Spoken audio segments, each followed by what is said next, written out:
கர்ம அனுஷ்டானங்களை செய்ய பணவசதி வேண்டியதே இல்லை. ஆடம்பரமாக செலவு செய்து பூஜை செய்ய வேண்டும் என்பதும் இல்லை.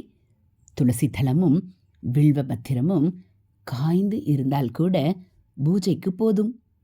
நாம் சாப்பிடுகிற அன்னத்தையே நெய்வேத்தியம் என்று காட்டினால் போதும். அறம், பொருள், இன்பம், வீடு என்கிற 4 வாழ்க்கை பயன்களில் இன்பத்தை மட்டும் தேடி அதற்காக பொருளுக்கு அழைந்து கொண்டிருக்கிறோம்.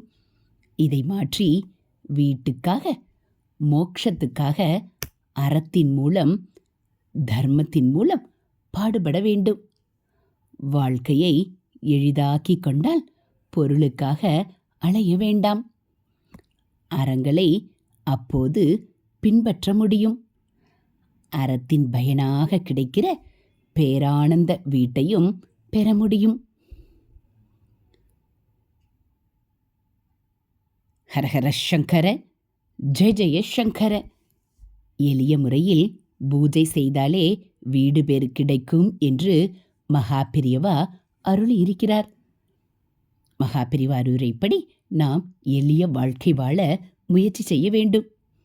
ஹரஹர சங்கர, ஜெய ஜெய சங்கர. ஹரஹர சங்கர, ஜெய ஜெய சங்கர. மகாபெரியவா சரணம். இது மகாபெரியவா அருள்வாக்கு.